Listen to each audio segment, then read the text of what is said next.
안녕하십니까. 에듀진의 신동우입니다. 오늘은 4월 11일 목요일입니다. 이번에 이제 문재인 대통령이 미국에 1박 3일이라고 하죠. 1박 3일 동안 이제 미국을 방문하기로 하고 어제 출발하셨죠.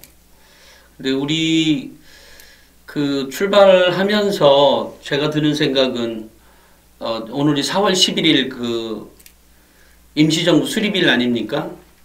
그것에 대해서 오랫동안 이제 많은 공을 들였었는데, 그죠? 4월 11일 날 꼭 한국에서 그런 행사를 하고 싶지 않았겠어요? 당사자는, 본인은, 대통령은. 그런데 이제, 미국에서 여러 가지 시간상 맞출 수가 없으니까 4월 11일에 맞춰서 이제 오늘 회담을 하지 않습니까? 한국 대통령과 미국 트럼프 대통령이. 근데 이런 거 보면서 좀 약소국의 비애? 이런 거를 좀 느끼긴 합니다. 그죠? 우리가 더 강대국이었으면, 우리 행사 일정 마치고, 내지는 그 전에 진행했을 텐데, 참 그런 약소국의 비애 같은 걸 좀 느껴요. 물론 이제 그만큼 또 북한 문제도 빨리 해결해야 된다고 하는 것도 있었겠죠. 어쨌든 여러 가지를 교차하는 날입니다.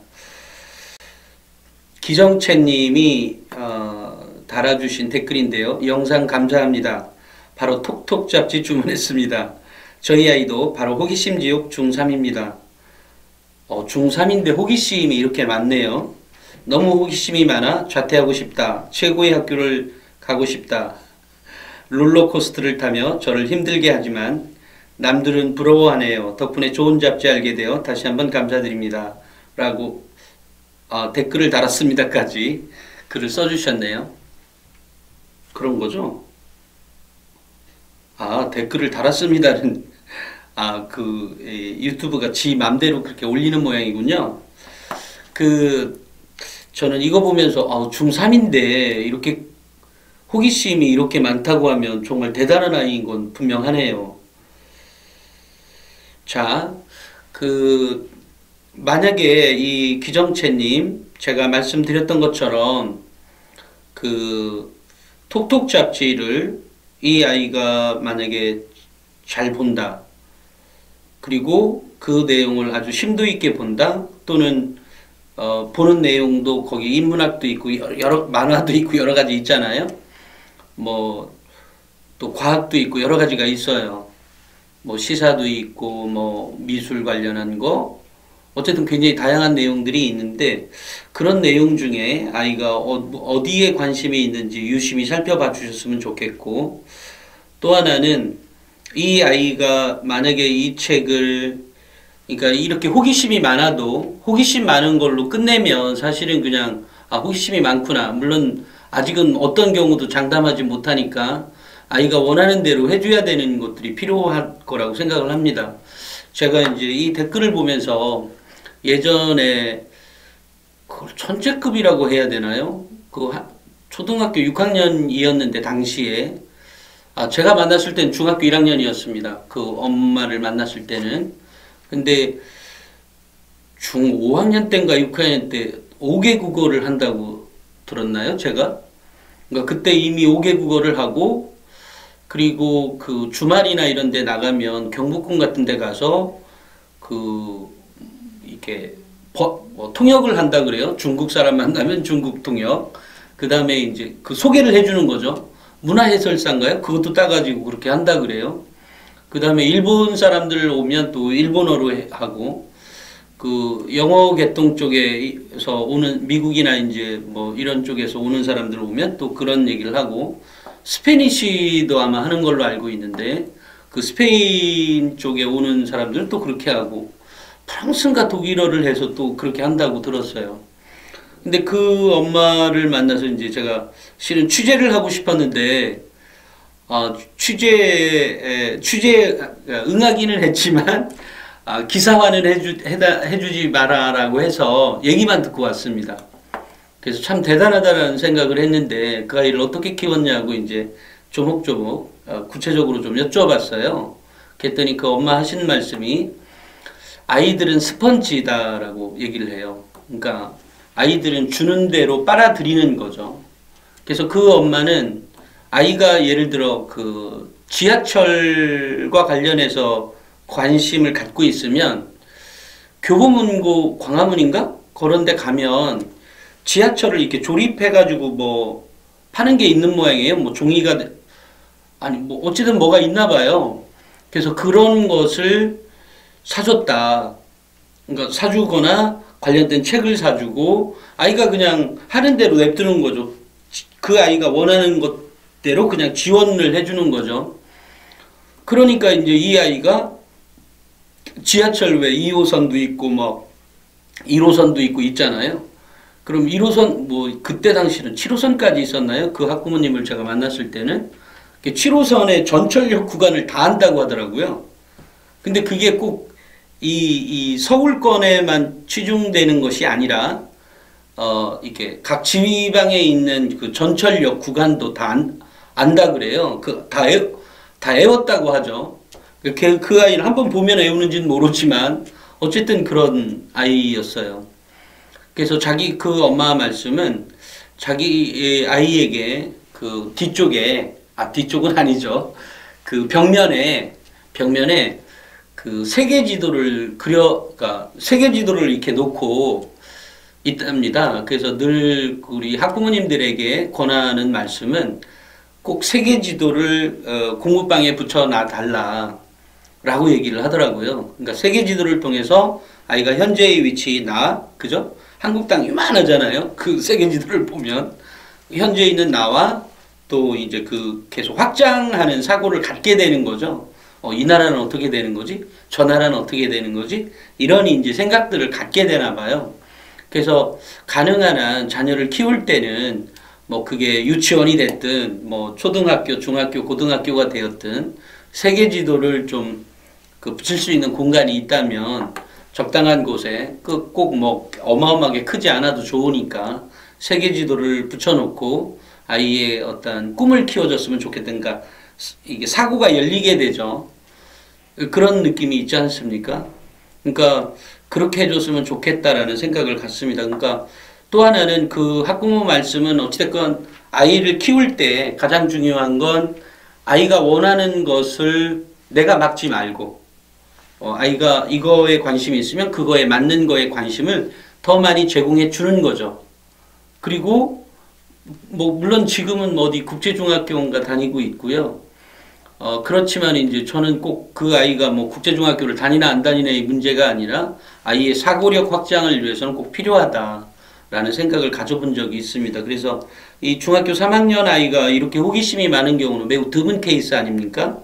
그래서 이런 아이들의 경우에는 이 아이가 지금 그 호기심이 있는 것들에 대해서 더 확장 사고를 할 수 있도록 확산 사고를 할 수 있도록 확산적인 사고를 할 수 있도록 뭔가를 더 주는 거죠. 근데 그 정보가 뭐 여러 가지 어쨌든 뭐 정말 어마어마한 비용이 들어가는 것이 아니라면 계속해서 그 오히려 뭐 학원 다니게 하는 것보다는 오히려 그런 쪽에 돈을 더 투자하는 것이 좋겠다라는 생각을 합니다. 그래서 아이가 그것에 대해서 좀 더 구체적으로 아는 거잖아요. 단순히 지하철에 관심이 있는 것이 아니라 지하철에 구체적인 물건을 보는 거죠. 물건을 보고 얘는 어디로 가지? 뭐 이렇게 하면서 그리고 또 하나가 전철에 관심이 있어서 그 전철을 타고 2호선 한 바퀴도 돌고요. 뭐 그렇게 했다고 그래요. 그러니까 사실은 그게 엄마 입장에서나 이 부모 입장에서는 살짝 귀찮은 일이기도 할 거 아니겠어요? 근데 어쨌든 우리가 돈을 버는 이유도 물론 나의 삶의 질을 개선하기 위해서 돈을 벌기도 하지만 또 자녀를 위해서 어쨌든 뭔가를 해주려고 하는 거지 않습니까? 그런 의미에서 아이를 어떤 이 호기심이 좀 더 자라서 좀 더 어떤 포인트에 딱 짚이면은 이제 뭐 과학자가 되기도 하고 또 그것에 이제 몰입을 해서 이게 어떤 그러니까 뇌에서 뭔가 이 필요가 딱 와야 되거든요. 더 이렇게 그러니까 뇌에서뿐만이 아니라 이 가슴으로도 받아들여서 그것에 관심을 갖고 매진할 수 있도록 도와주는 것이 오히려 아빠의 역할이 아닐까 이런 생각을 합니다. 그래서 이미 이제 톡톡을 주문하셨다고 하니까 아이가 댓글을 달아주셨으면 좋겠어요. 아이가 어디에 어떤 부분에 관심을 갖고 있고 책에 얼마나 흥미를 갖고 있는 것인지. 그러니까 기본적으로 뭐 연구자가 됐든 또 우리가 더 높은 대학, 그러니까 우리가 제일 유명한 대학이 어쨌든 서울대잖아요. 그 다음 연세대, 고대 뭐 이런 식으로 되어 있는데, 그런 데 가려고 하는 이유는 우리가 그냥 뭐 엄마 아빠 기분 좋으라고 가는 거라면 안 가는 게 나을 것 같고요. 아니지, 그래도 가는 게 좋긴 한데, 제 말씀은 어떤 얘기를 하고 싶은 거냐면, 그 서울대를 가려는 이유는 물론 애가 공부를 잘하니까 가는 것도 있겠지만, 그런 것보다는 아이가 이제 연구자로서의 자질 또는 내가 국가 공무원으로서의 어떤 역할을 한다든지 또 뭐 그런 거에 더 집중하게 되는 일에 종사하다 보니까 그러니까 더 많은 거죠. 이러다 보니까 책을 좋아하지 않는 애가 갈 수가 없는 거예요, 구조적으로. 그러니까 예전에는 뭐 암기만 잘해도 갔었지 않습니까? 그게 물론 지금도 수능 정시가 남아 있고요. 그런데 사실은 또 그게 암기만 잘한다고 풀려지는 문제가 아니죠. 요즘의 수능은. 뭐 어찌됐건 이 아이가 기본적으로 갖춰져야 되는 어쨌든 뭐 암기를 잘하면 어쨌든 뭐 최고로 잘한다 그러면 서울대 갈 수 있죠. 심지어는 뭐 오수를 통해 사수 오수하면 수능도 사수 오수하면 문제풀이가 양이 무진장 많아지지 않습니까? 이러면 뭐 연고대도 가기도 하고 그러나 봐요. 점수가 낮은 학생이 한 뭐 5, 6등급 했던 아이들이. 근데 사수 오수까지 하면서까지 굳이 뭐 갈 필요성이 있다면 그래도 뭐 사수 오수를 하는 학부모들이 강남에는 꽤 있는 걸로 알고 있습니다. 물론 이제 그게 사수 오수 물론 이제 그게 체대나 다른 쪽 뭐 그런 쪽으로 흘러가 있긴 하지만 왜냐면 그쪽은 그냥 연고대를 나오는 게 목표이기 때문에 그런 것 같기도 합니다. 어찌됐건 저는 이제 아이들은 스펀지니까, 그러니까 스펀지는 물을 집어넣으면 쭉 빨아들이잖아요. 그러니까 그런 개념들을 갖고 계시고, 이 아이의 어쨌든 관심사를 다음에 좀 더 적어놔 주시면 제가 도움이 될 수 있는 말씀을 좀 더 드리도록 할게요. 그리고 이제 오늘은 제가 또 하나에 대해서 말씀을 드리려고 합니다. 그게 뭐냐면, 이 학생부 종합전형은 성적순이 아니고, 성적순은 뭐 학생부 교과이거나 또는 그 수능 정시 전형이죠. 근데 학생부 교과는 상위권 대학에는 거의 없다 그랬죠. 한양대가 조금 있고요. 그 다음에 고려대가 조금 있고요. 고려대, 한양대. 대신 고려대는 수능 최저가 있고, 한양대는 수능 최저가 없고요.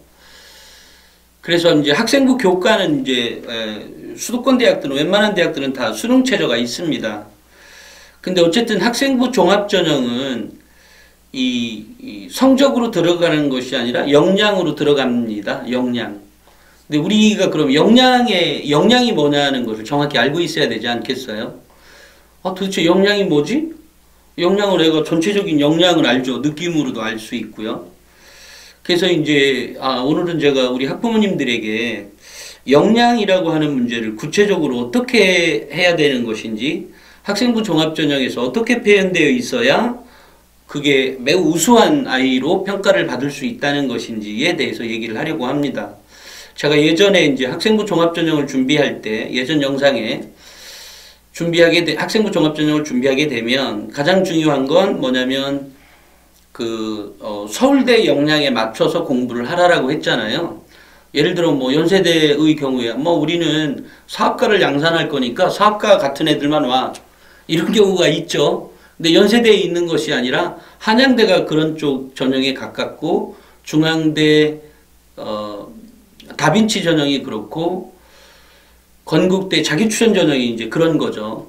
그러니까 그것은 공부가 성적이 살짝 쳐져도 좀 더 쳐져도 아이가 그런 역량이 매우 특이해. 뭐 이런 게 있을 수 있어요. 근데 이것은 이런 것들은 쟤네 대학은 저래 뭐 이럴 수 있는데 그것은 교육부의 교육 과정이라는 게 있거든요. 거기에 그렇게 명기가 되어 있어요.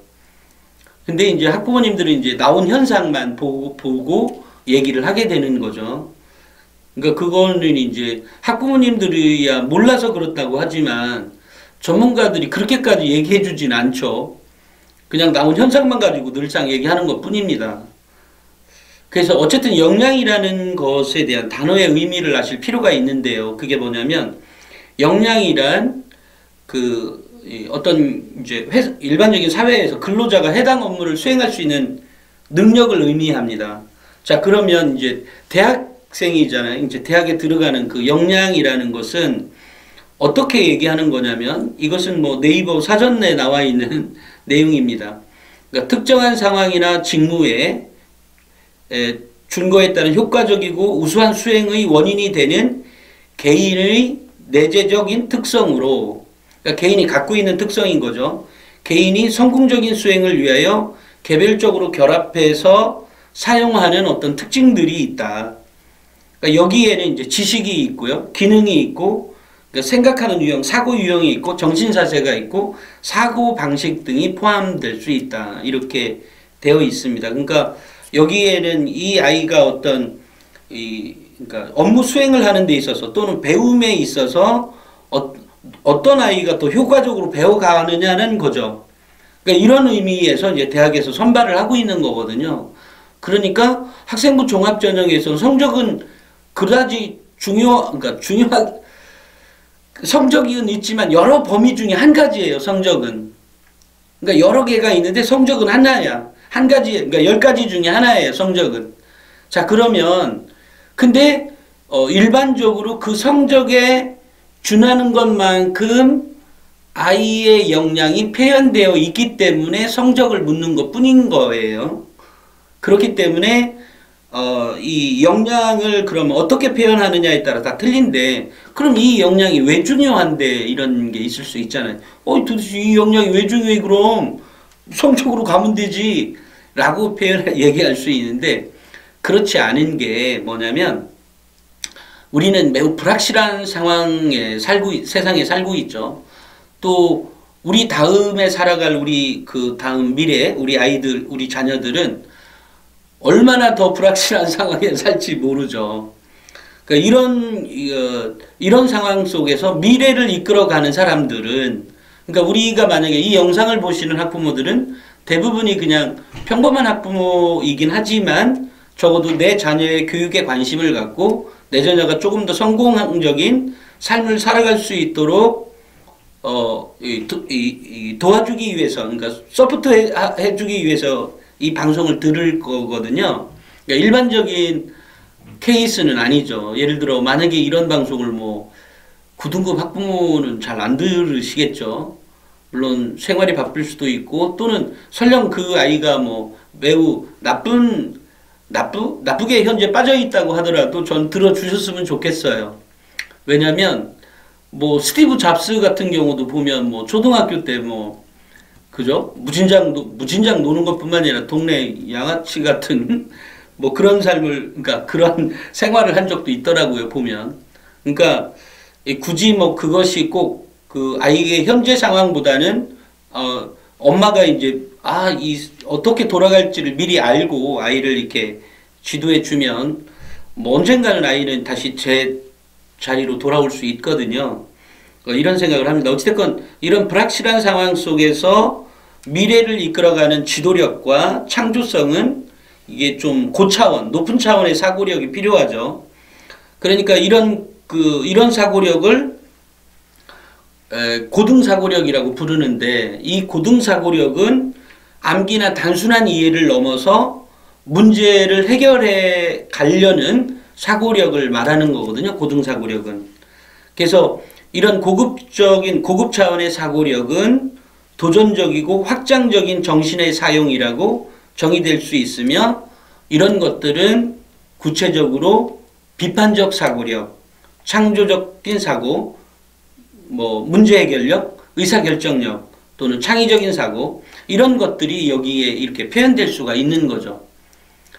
그러니까 학교생활 기록부에 이런 단어들이 구체적으로 있으면 이 아이 역량은 매우 높게 평가할 수 있다라는 말이 되는 겁니다. 그래서 우리가 이제 비판적 사고력이라고 하면 이제 삼성그룹 같은 경우에 삼성 직무적성 검사라는 거 있잖아요. 여기에서 체크하는 포인트, 그러니까 당락을 결정하는 포인트 역시 비판적 사고력을 측정하는 거거든요. 왜냐하면 이 비판적 사고력이 있어야 창의적인 사고하고 같은 개념, 그러니까 창의적인 사고하고 같지는 않지만 거의 뭐 그 같은 급에서 있는 게 이 비판적 사고력입니다. 그러니까 창의적인 사고는 비판적 사고력에서 나오는 거죠. 창의적인 사고가 있어야 비판적 사고가 되는 것이기도 하고요. 그렇기 때문에 이게 이제 뭐 대기업들도 이런 비판적 사고력을 측정하기 위해서 다양한 어쨌든 시험을 보고 있습니다. 그래서 이제 예전에 그러면 제가 이렇게 또 다시 말씀드릴 수 있겠습니다. 그러면 현재 그러니까 학생부 종합전형에서 뽑는 게 도대체 어떤 근거에 의해서 이렇게 뽑아지냐. 또 대학마다 왜 그 조금씩 다른 거냐, 전형이. 이런 거를 좀 이해할 필요가 있죠. 그래서 이런 경우는 이제 2004년에 이제 7차 그 교육과정이 이제 개정이 되면서 이렇게 표현이 되어 있어요. 잘 들어보세요. 여기에 해당이 될 수 있도록 자녀를 키워가면 되는 겁니다. 왜냐하면 누구나가 다 똑같은 역량을 가질 수가 없어요. 내 아이를 아무리 서울대 역량에 맞춰서 가르친다고 해도 적어도 그 상태, 그러니까 우리가 아이를 지금 뭐 10년, 20년을 기르는 게 아니잖아요. 어쨌든 고등학교 때의 상황이고, 물론 이 방송을 초등학교나 중학교나 초등학교 학부모가 보고 계시다면 그것을 이 아이들에게 그 역량을 넣어줄 수 있는 것들을 하도록 해줘야 되는 거죠. 그리고 내 아이가 만약에 아까처럼 책을 좋아하는 아이라면 이런 방향으로 책보다는 책을 좋아하긴 하지만 그렇게까지 좋아하진 않아라고 하면 또 다른 것들, 그러니까 그 밑에 대학들을 가게 되는 거죠. 그러니까 가도록 해야만 하는 거죠. 그러니까 해야만 한다기보다는 가도록 해야 하는 거죠. 가능한 좋은 대학 가는 건 좋은 거는 맞습니다. 냉정히 말씀드려서. 일단 자부심도 생기고요, 아이가. 또 아이만 자부심만 있는 게 아니라 저도 그런 자부심이 있을 것 아니겠어요? 내가 이렇게 키웠다라고 하는 그런 거기 때문에 그렇지만 아이가 제가 얘기한 대로 다 빼고 일단 얘기를 들어보세요. 7차 교육과정에 어떻게 되어 있냐면 공통성과 다양성을 동시에 추구하는 교육과정. 그러니까 공통성과 다양성을, 그러니까 공통성은 뭐 누구나 배우는 거니까 그렇다 치고, 그러니까 누구나 배운다 그렇지는 게 아니라 공통성이라는 의미는 기본적인 가락은 해야 된다라고 하는 의미예요. 다양성을 동시에 추구하는 교육과정. 그러니까 아이가 매우 다양하잖아요. 그러니까 그런 아이로 키워라 이 말입니다. 그 다음에 이제 학습자, 이 학생의 자율성과 창의성을 신장하기 위한 학생 중심의 교육과정이라고 되어 있어요. 그러니까 자율성과 창의성을 신장하는 것은 이 자율성과 이 창의성을 중시하는 창의성을 신장하는 교육을 하라 그랬으니까 여기에 따른 인간상을 보면 전인적 성장 기반 위에 개성을 추구하는 학생. 그러니까 이런 아이들이 합격을 해요. 실제로 성적은 낮아도. 그 다음에 기초 능력을 토대로 창의적인 능력을 발휘하는 사람. 그런데 이 창의적인 능력을 발휘하는 사람은 실제로 아까 제가 앞에서 이런 표현을 했죠. 고급 차원의 사고력은 도전적이고 확장적이어야 하고 비판적인 사고, 창조적인 사고, 문제 해결력, 의사결정력 등이 필요하다라는 게 있죠. 그 다음에 폭넓은 교양을 바탕으로 진로를 개척하는 사람. 그러니까 폭넓은 교양을 바탕으로 진로를 개척한다는데 폭넓은 교양은 어디에서 나와요? 책에서 나오죠. 책에서 나옵니다. 그죠? 아니면 뭐 소크라테스나 아리스토텔레스 시대처럼 어떤 철학자가 있어서 계속해서 주고받으면서 성장해 갈 수도 있겠죠. 근데 실제로 그렇진 못하니까 결국은 책에 의해서 내가 책을 보고 뭐죠? 그런 능력을 길러야 되는 거죠. 그 다음에 폭넓은 교양을 바탕으로 진로를 개척하는 사람. 그러니까 아이들마다 사실은 이 방송을 보시는 분들의, 우리 학부모님들의 자녀들도 상황이 다 틀릴 거예요. 뭐 같은 상황은 거의 없다고 봐도 될 정도일 겁니다. 왜냐하면 그러니까 나는 같다고 봤는데 아이의 행동 양식이 다 다르거든요. 그렇기 때문에 진로를 어쨌든 개척하는 사람, 그 다음에 이제 새로운 가치를 창조하는 사람, 그 다음에 민주시민 의식을 기초로 공동체의 발전에 공헌하는 사람, 이렇게 되어 있거든요. 그렇기 때문에 여기에 나오는 맨 마지막에 나왔던 이런 것들은 결국 봉사에서 찾아볼 수가 있는 거죠. 그러니까 우리 학부모님, 제가 예전에 봉사활동 꼭 짜맞추듯이 뭔가 꼭 할 필요가 있는 것이 아니다라고 말씀을 드렸었죠. 이유는 바로 이런 이유 때문입니다. 그러니까 이 공동체의 발전에 기여한다는 것은 내가 남에게 베풀어 줘야 되는 거잖아요. 그러니까 우리 아이들은 어쨌든 뭐 우리가 갑을 문화라고 하는 것도 있지만 이게 난 뭐 그걸 사실은 갑을 문화에 대해서 별로 좋아하지 않는, 매우 안 좋아하는 사람인데요. 저도 갑질하기도 싫고 을지를 당하기도 싫고. 그런데 우리 아이들은 가만히 보면 권력이라고 하는 것은 대통령만 갖고 있는 것은 아니죠. 권력은 검찰도 있고 국회의원도 있고 경찰도 있고 요즘에 보면 버닝썬 사태나 또는 검찰 뭐 김학의 사건이나 아니면 장자연 장자연 나오니까 또 언론사도 있네요. 그러니까 이렇게 권력들은 굉장히 많이 있어요. 그러니까 우리 아이들은 이게 좋은 대학일수록 이 아이가 좋은 대학을 간다는 것은 어쨌든 권력에 가깝게 간다는 얘기죠. 그러면 물론 뭐 그렇지 않아도 뭐 경찰 할 수도 있고 뭐 공무원 할 수도 있고 여러 가지가 있죠. 그 다음에 무슨 뭐 자영업 하시는 분들은 아시겠지만 소방공무원이 또 얼마나 무서워요. 거기 이 사람들, 물론 모든 소방공무원을 얘기하는 건 아닙니다만 요즘은 많이 깨끗해졌다고는 하지만 아직도 여전히 어딘가에서 누군가는 돈을 받고 어쨌든 권력처럼 행세하고 있는 사람이 있을 거란 말이에요. 그러니까 대학의 입장에서는 그렇게 돈 받는 사람을 이렇게 선발하고 싶진 않을 거 아닙니까? 그렇기 때문에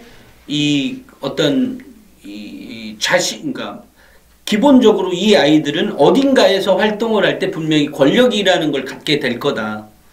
그러니까 저 역시도 만약에 그렇게 따지면 저 역시도 사업체를 운영하는 사람이잖아요. 이면 제가 우리 직원에 비해서 갑이라고 일반적으로 표현하지만 우리 회사는 그런 거 없습니다. 갑을 이런 거 없어요. 정말로 없습니다. 우리 직원이 그렇게 따지면 우리 직원이 갑이고 제가 을이겠네요. 실제로 그렇게 합니다. 그러니까 뭐 굳이 이런 것들에 대해서 뭐 하다못해 하루를 일해도 그렇습니다. 뭐 알바를 와서 뭐 한다고 해도 뭐 급여를 주는 사람에 지나지 않아요. 그러니까 저는 그러니까 이 봉사활동을 이거에 맞춰서 꼭 한다? 이거 억지로 짜맞추는 느낌이 있어서 그리고 실제로도 봉사활동 내용을 보면 아이들이 그렇지 않고 아까처럼 여기에 있는 것처럼 민주시민 의식을 기초로 공동체의 발전에 공헌할 것 같이 보이는 게 있어요. 이렇게 봉사활동을 한 아이들 걸 쭉 이렇게 살펴보다 보면. 그래서 오히려 그런 것들이 더 높은 점수를 받을 수 있다라고 생각이 들고요.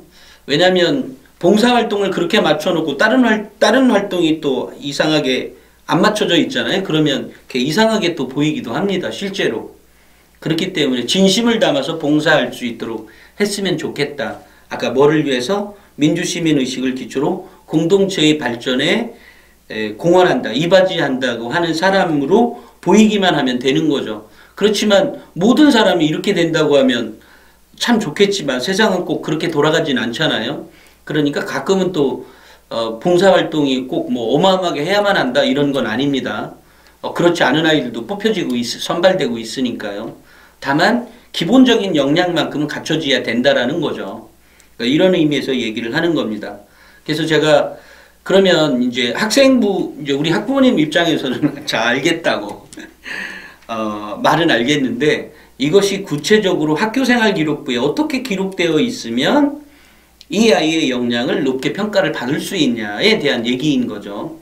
이제 그거를 보려면 학교생활 기록부를 분석을 한 책을 제가, 그러니까 여태까지의 분석들은 대부분이 뭐 상이 몇 개였으며 봉사 시간이 몇 시간이었으며 어떤 봉사 활동이었으며 수상도 어떤 수상이었으며 또 뭐가 있죠? 아, 동아리 활동이 뭐가 어떻으며 뭐 이렇게 이제 분석을 했었다면 저는 이제 전혀 다른 방향으로 분석을 한 거죠. 전혀 다른 매우 창의적인 사고를 갖고 그렇지만 실제로 무슨 창의적인 사고였다기보다는 그게 진실이기 때문에 제가 얘기한 거였고 그렇게 분석한 책이 아무도 안 나오기 때문에 저는 이제 컨설팅을 하고 있진 않다 그랬잖아요. 그렇지만 이제 가끔 이도저도 해결이 안 되는 경우에 저한테 가져오는 학부모님들이 계세요. 멀리서. 그러면 이제 직원들이 이제 마다마다 그러니까 못하게 하다가 이제 어떻게 우연찮게 연락이 돼서 제가 이제 컨설팅을 하게 되는 경험들을 꽤 많이 했습니다. 그러다가 물론 이제 기사를 쓰게 되면 이게 굉장히 많은 노력이 필요합니다.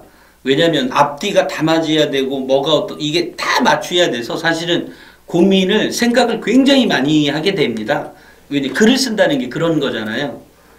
정말로 그렇습니다. 그래서 이제 많은 고민을 하다가 이번에 이제 내가 나름대로 해답을 제시해야 되겠다 해서 이제 만들어 놓은 책인데요. 지난번 이제 명문대 합격생 학생부 대공개에 25페이지에 보면 이게 이제 그러니까 이런 거예요. 우리가 수렴적 사고와 확산적 사고라는 게 있거든요. 수렴적 사고는 내가 배운 거죠. 근데 이제 확산적 사고는 플러스 알파가 더 필요한 힘이거든요. 이거 안에 이제 비판적 사고력이나 어떤 창의적인 사고나 이런 것들이 있게 되는데 그것에 이제 기본적인 흐름들을 놓고 보다 보니까 최고의 대학에서 꼭 들어가야 되는 표현이 있어요. 그게 뭐냐면 다양한 분야의 배경 지식. 그러니까 다양한 분야의 배경 지식은 어디서 생기죠? 책에서 생깁니다. 독서. 그 다음에 이제 이 아이들은 공부를 어쨌든 상위권 대학에 가려는 아이들은 학습 습관이 배워 있어야 돼요. 이 아이가. 근데 학습 습관이 배워 있어야 되는데 그러면 학습 습관이 배워 있기 때문에 공부를 잘한 거거든요.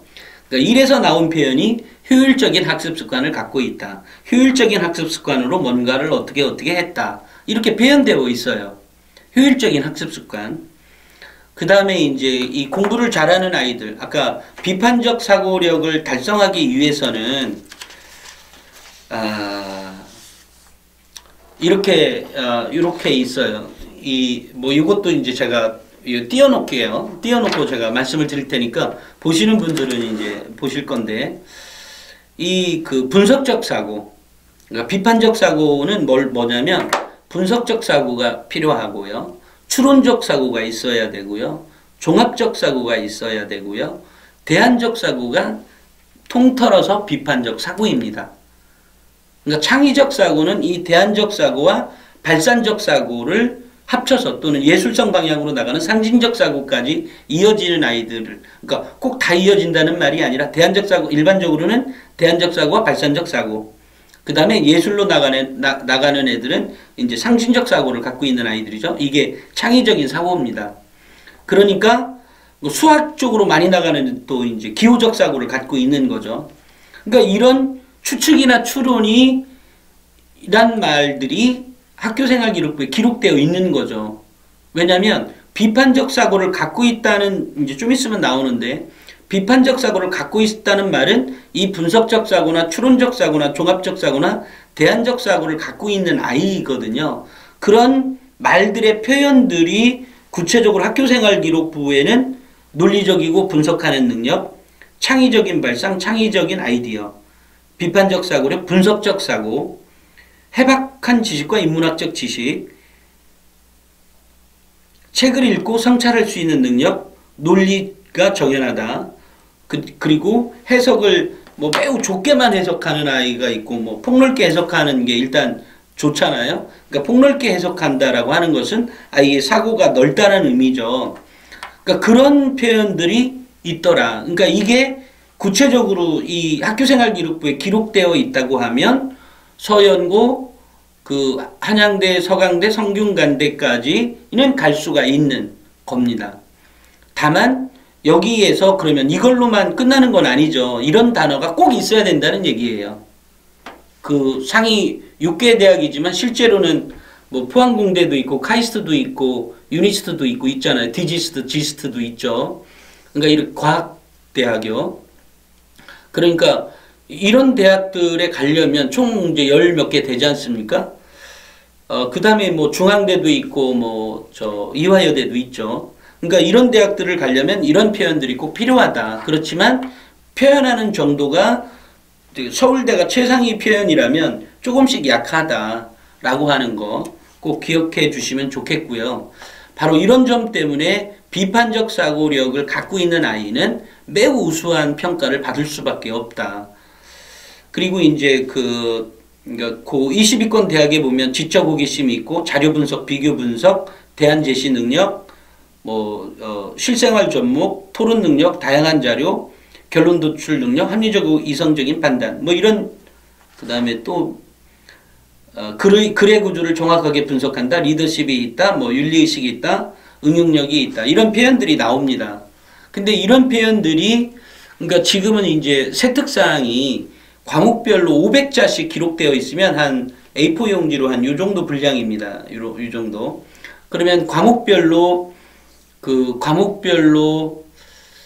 500자니까 그게 과목이 만약에 10개가 들어간다고 하면 10개지만 은미체도 뭐 상대적으로 좀 적게 적으니까 어쨌든 500자, 500이면 이 페이지로, 그러니까 페이지 수도 좀 민감하게 볼 필요가 있어요, 사실.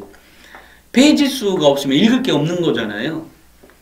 그리고 또 이 자사고나 특목고의 경우에는 매우 디테일하게 많이 적혀져 있습니다. 물론 학생들이 그만큼 준비하기도 한다고 하니까 뭐 그럴 수도 있습니다만, 제가 생각할 때는 이 아이들이 내가 이런 사고를 했으며, 내가 이런 분석을 했으며, 내가 이런 것에 대한 학습 습관을 갖고 있으며, 이런 것들을 좀 정리할 필요가 있어요. 자기 나름으로. 그래서 우리가 이제 제가 대화를 나눠봐도요, 책을 안 읽은 일반적인 아이들은 대화에, 그러니까 저는 뭐 그게 누구든 꼭 대화를 그 사람 이제 수준에 가능한 한 맞춰서 얘기를 하거든요. 저의 특징인 것 같아요. 그래서 만약에 그게 뭐 교수라면 교수에 맞는 얘기를 하고, 또 그 학생이면 학생에 맞는 대화를 좀 잘하는 편인 것 같아요, 제가. 그런데 애들에 이렇게 맞춰주거든요, 제 대화가. 그런데 이제 이 특목고나 자사고 아이들 좀 걔들도 등급이 있을 거 아니에요. 그러면 한 특목고 자사고 애들은 4등급까지는 매우 똘똘하다는 인상을 많이 갖게 돼요. 일반고는 1등급과 2등급 초반? 그러니까 2등급 때 일부가 좀 똑똑하다는 인상을 받고요. 그 다음에 이제 거기에 이제 조금 처지는 애들이 특목고 자사고의 4등급 일부와 5등급 아이들이 좀 더 똑똑하고요. 일반고 3, 4등급보다는 좀 많이, 이게, 그것도 격차가 있는 것 가만히 보니까 격차가 있네요. 지금 제가 이게 추측, 예상, 그러니까 추측해서 추론? 생각해보면, 그런데요? 지금 생각해보니까, 그 자사고 1, 2, 3, 3등급 플러스 4등급 일부가 일반고 1등급과 비슷한 2등급 초반, 2등급의 일부, 초반이라고 얘기하긴 뭐하죠. 왜냐면 애들이 역량이 꼭 등급에 맞춰서 딱 있는 건 아니니까. 그 얘네들하고 대화를 나누면 얘네들 참 똑똑하구나 이런 생각을 갖게 돼요. 그 다음에 이제 자사고 4, 5등급 아이들과 일반고 3, 4등급의 차이가 꽤 많이 나는데요. 지금 생각을 더듬어 보니까. 네, 일반고의 3등급에 매우 적은 수가 자사고의 4등급, 그러니까 3등급과 3등급 일부, 3등급 일부하고 이렇게 뭐가 맞네요. 일단, 이게 그 아이들마다 이게 틀려요. 근데 그 역량이 뭐에서 길러진 거냐면, 독서 역량에서 길러졌을 거다라는 거죠. 그러니까 독서 역량이 그래서 계속 그렇게 중요하다는 겁니다. 아, 참. 제가 독서 역량 하다 보니까 지지난번에 월요일날 찍었던 영상 중인가요? 무슨 책을 읽어야 될지 모르겠다라고. 대구 학모였던 것 같은데? 그 학모가 이제 표현해 주신 것 때문에 제가 사실은 우리 직원에게 뭐 하나 지시를 그때 이제 영상을 촬영할 때 얘기를 하나 해갖고 들어왔거든요. 그게 뭐였냐면, 에듀진에 무슨 책을 읽어야 될지 모른다 그래가지고, 제가 독서가 무슨 책을 읽는 게 좋은지, 오늘 기사 좀 내보내라, 이렇게 얘기를 해서 기사가 나갔더라고요. 왜냐면 페이스북에 올랐는데 다른 사람들이 좋아요를 막 눌러놨길래, 기사가 올라갔구나. 어제 생각이 났습니다. 죄송합니다. 에듀진에 보면 어찌됐건 독서가 뭐뭐뭐를 해라 라고 하는 것들이 있는데 꼭 그 책이 아니어도 좋습니다. 그러니까 다만 아이들의 역량에 따라서 무거운 책을 읽을 줄 아는 애가 있고 가벼운 책만 읽을 줄 아는 능력이 있어요. 사실 그렇잖아요. 그러니까 독서 역량 그 자체에서도 아이의 역량이 평가가 되는 거죠.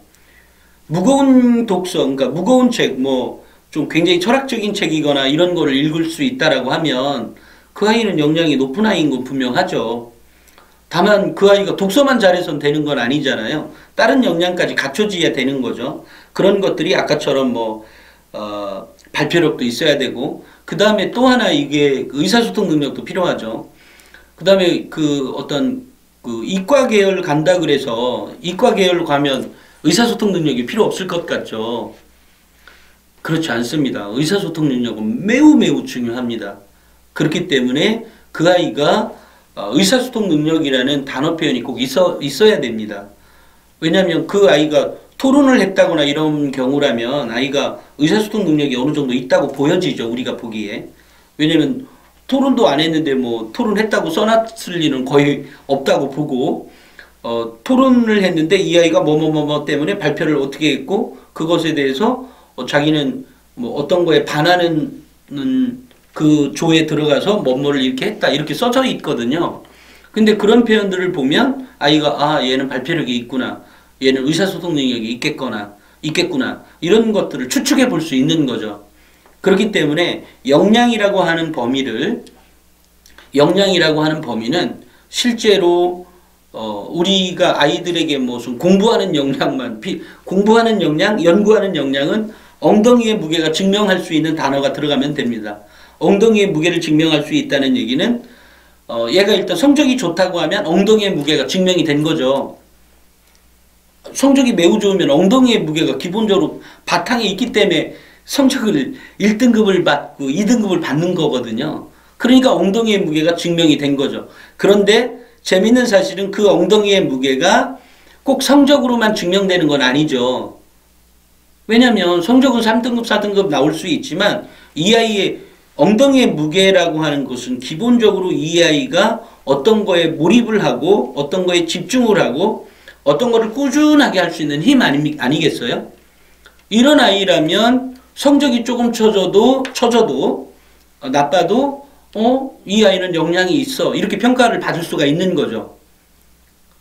그렇게 평가가 되는 거예요. 그러니까 성적이 낮은 아이들이 좋은 대학을 합격했다라고 하면 기본적으로는 그것도 학생부 종합전형으로 그런 거라면 엉덩이의 무게를 평가받았다 이렇게 표현해도 무방합니다. 왜냐하면 엉덩이의 무게 없이는 연구도 못하고 시험 공부도 안 되고 이런 거잖아요. 그러니까 그런 의미입니다. 성적이 중요한 이유는 엉덩이의 무게와 비례할 수 있다라고 하는 가정도 있다라는 겁니다. 그러니까 우리 학부모님들이 성적이 전부야 이런 거는 완전히 그런 오판이 없는 거예요. 그러니까 엉덩이의 무게를 증명한다는 것은 내가 좋아하는, 아이가 좋아하는 것들을 뭔가를 꾸준하게 파는 거 있죠. 이런 자세는 매우 중요하죠. 아까처럼 7차 교육과정에 보면 기초 능력을 토대로 창의적인 능력을 발휘하는 사람, 그 전인적 성장의 기반 후에 개성을 추구하는 사람. 그렇지만 어느 경우에도 이 아이가 인간이 되어 있어야 되죠. 그래서 인성을 중요하게 보는 겁니다. 학생부 종합전형에서. 물론 이렇게 선발을 해놔도 아이가 또는 여러 가지 상황상 세상이 바뀌게 되면 또는 그 아이의 어떤 여러 가지 상황이 바뀌어서 결국은 나쁜 아이가 될지도 모르지만 나쁜 아이가 돼서 뭐 그렇지만 예전에 수능보다는 훨씬 더 덜 괜찮은 사람들을 뽑게 되는 전형이 학생부 종합전형인 거예요. 그래서 저는 최근에 뭐 재벌들 문제 막 나왔을 때 보면 그 싸가지 없는 것 얘네들 보면 다행히도 다 외국물을 먹었더라고요. 대학을 다 외국을 나왔더라고요. 한국의 학생부 종합전형으로 간 애들이 아니기를 정말로 바라고 있는데 어쨌든 그거 나왔다는 애는 아직 없는 것 같습니다. 혹시 학생부 종합전형을 비판하고 싶은 기자들은 그걸 취재해봤으면 좋겠어요. 메이저 언론사들 가끔 보면 학생부 종합전형 막 굉장히 많이 비판하는데 자기 아들은 어쨌든 뭐 과외시키면 억지로 집어넣으면 공부는 잘하겠죠. 억지로 집어는 안 들어가겠어요. 그러니까 사교육 노출이 많을수록 수능 시험에서는 유리한 것 같습니다. 아니 유리합니다. 결과 데이터가. 그래서 학생부 종합전형이 일반적으로 그 뭐죠? 냉정히 따지면 흑수저 전형이긴 한데 수저? 그런 말도 하기 싫고 일단 정말로 괜찮은 전형이긴 한데 그것을 자꾸 이제 딴 쪽에서 시비를 걸죠. 왜냐하면 이 수능 정시 전형을 확산을 해야 그 쥐들 밥 먹을 게 많은 거거든요. 그러니까 이 재벌 아이들이나 이런 애들은 뭐 어쨌든 집어 넣어주면 들어갈 거 아니에요. 문제도 찍어주고 야 너 이거 애워 뭐 이런 식으로 해서 야라고 안 할지도 모르겠어요. 뭐 마마라고 할지도 모르죠. 근데 어찌됐건 다행히도 그런 아이들이 그렇게 막 빗나간 아이들 뭐 인간도 아닌 것들 많잖아요 요즘. 뭐 그런 거 보면 학생부 종합전형을 더 확산시키고 제대로 이게 그러니까 했으면 좋겠다 이런 생각을 갖습니다. 그래서 제가 이제 이 고등사고 능력의 어떤 도대체 우리 아이들의 역량을 키워가는 데 있어서 이런 역량을 키워가는 게 학교의 수업만으로 그러니까 학교의 수업은 일단 그 수렴적 사고의 한 가지인 거죠. 그러니까 수렴적 사고의 결과물이 결국은 성적인 거거든요. 왜냐하면 어떤 것이 더 옳으냐 그르냐 이런 거에서 최대한 거기에 적정한 답을 찾아가는 거니까요. 근데 이제 확산적 사고나 이런 것들을 봐야 되는데 어떤 걸로 볼 거냐. 그것은 글의 힘, 말과 글에 의해서 나오고 그 말과 글은 결국은 이 아이의 당락을 결정하는 요소로 작용하는 것들이 비판적 사고나 창의적 사고, 이건 동전의 양면과 같은 거예요. 비판적 사고나 창의적 사고를 어떻게 표현해내느냐. 또 아이는 공부를 하면서 이 자료 정리를 어떻게 해내느냐. 이런 것들이 쭉 기록되어 있습니다. 각 과목별로. 그러니까 그런 상태에서 선생님이 느꼈던 뭔가의 단어를 넣는데 여기에서 이제 중요한 건 이 학교에서는 이 아이를 다 볼 수가 없어요.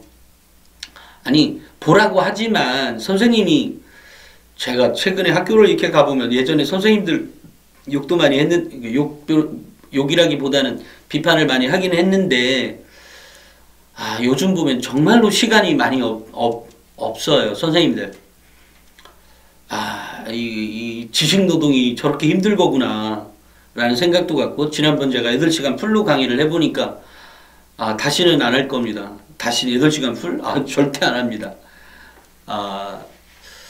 어쨌든 이제 그런 것들이 저는 이제 우리 아이들이 이렇게 기록으로 남겨놓았으면 좋겠다. 근데 그 기록장을 만들어 놓고 내가 어떤 대안적 사고를 했는지, 내가 어떤 종합적 사고를 했는지, 내가 어떤 추론적 사고를 했는지 그 과목에서 국어에서, 수학에서, 과학에서, 사회에서, 또 음악에서, 미술에서 어떤 사고를 했는지를 적어 놓는 거죠. 그런데 이런 것들을 뭐 매번 모든 과목에 다 적으면 서울대 가긴 가겠구나. 그런데 뭐 서울대 간다기보다는 역량이 정확히 평가는 되는 거죠. 그런데 어쨌든 그런 것들을 좀 적어놔주고, 그리고 가능한 한 저는 우리 학부모님들이 자녀하고의 대화가 이 성적, 아이는 그렇게 생각할지 모르지만 어쨌든 그 아이를 바꿔놔줘야 되겠죠. 성적에 의한 대화가 아닌 아이의 역량에 대한 대화, 수업에서 일어났던 일들에 대한 거. 그 애가 영 뭐 잘 안 하면 말이라도 적어놓으면 엄마라도 적어놔준다든지, 그리고 그런 사고를 얘가 무슨 사고를 했다고 하면 그것에 대해서 많이 칭찬해 주는 거예요. 아, 그거 네 말 맞네? 근데 이것이 스쳐 지나가든 오늘 학교 잘 갔다 왔어? 이걸로는 안 되는 거죠.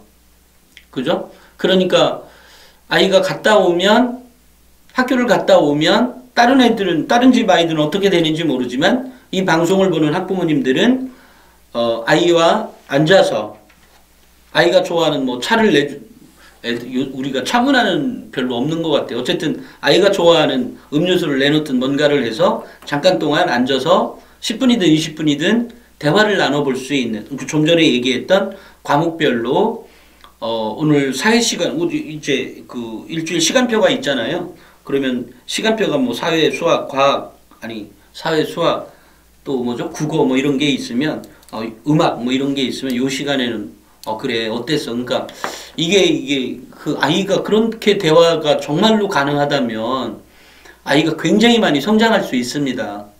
그리고 그거가 가능한 한 뭐 그냥 10분이 아니라 정말 2, 30분 정도 대화가 가능한지 모르겠어요. 정말로 그런 대화가 가능하고 아이하고 이런 의사소통을 하게 되면 그렇게 만들어 놓고 가끔은 이제 아빠나 또는 아빠 엄마의 역할들이 있나 봐요. 그러니까 우리의 뇌가 그런 거잖아요. 여자의 말이 있고 남자의 말이 있잖아요. 들릴 때. 그리고 또 뉘앙스도 다르고요. 그런 것들에 대한 이렇게 대화를 하면 결국은 21세기는 결국 공감대가 중요하잖아요. 어떤 비즈니스를 하든 무슨 일을 하든 어쨌든 어떤 공감대가 필요합니다.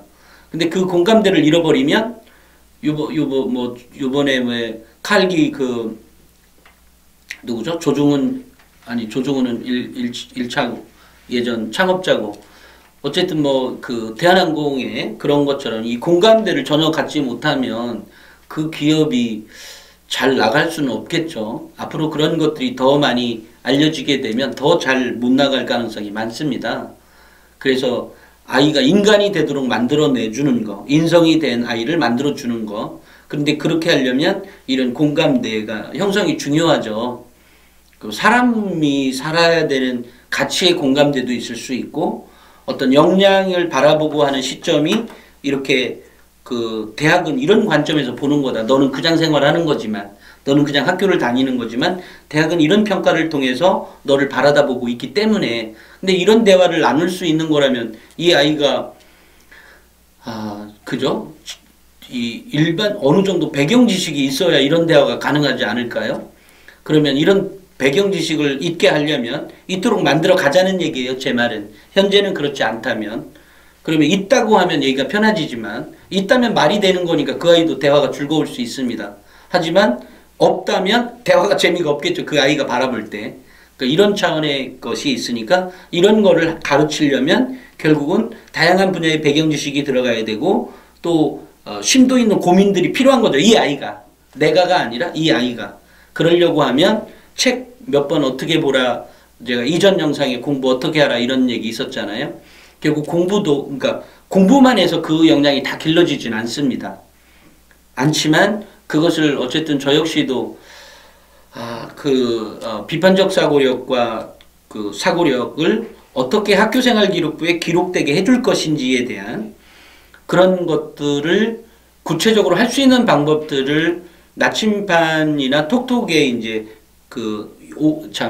어제도 보니까 내년 6월이라고 했는데 그게 아니라 그러니까 6월호부터죠. 지금 5월호를 만들고 있는데 6월호부터는 그 내용을 들어가게 하려고 하는 거죠.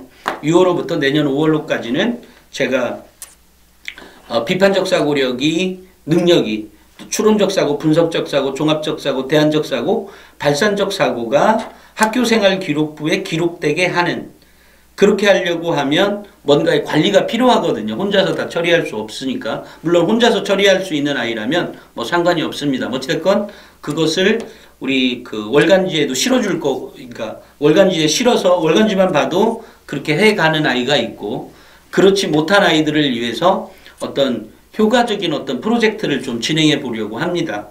그러니까 이게 어쨌든 학생부 종합전형은 역량을 평가하는 것이고, 그 역량을 길러주는 것이 곧 대학만 잘 가는 것이 아니라 사회생활에 나가서 리더가 될 수 있는 힘인 거죠. 그 역량이.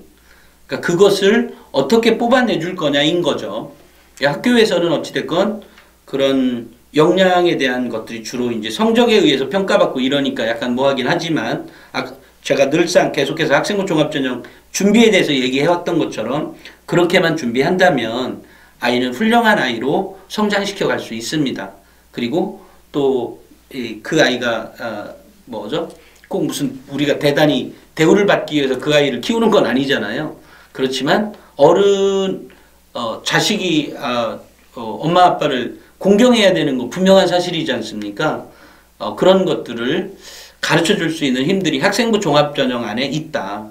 그렇기 때문에 학부모님들이 이 방송을 보시는 분들은 특히 학생부 종합전형을 준비해 가도록 하는 것, 초등학교의 학부모든 중학교 학부모든 특히 고등학교 학부모도 역시 아직도 늦지 않았다. 그리고 그것에 대해서 제가 말씀드린 것처럼 준비해 가면 아이가 훨씬 더 안 배운 것보단 배운 게 훨씬 더 효과적이지 않겠어요? 그러니까 그런 것들을 가르쳐주는 학생부 종합전형을 준비하는 것이 좋겠다라고 생각을 합니다. 오늘 얘기하다 보니까 좀 길어졌습니다. 어찌됐건 1차에 말씀드렸던 아이들은 스펀지다라고 하는 말씀 꼭 기억해 주시고, 두 번째로 학생부 종합전형을 준비하는 것은, 평가하는 것은 역량의 평가이다. 그 역량의 평가의 구체적인 말과 글은 이러이러한 거다라고 제가 말씀을 드렸습니다. 오늘은 여기까지 찍도록 하겠습니다. 감사합니다.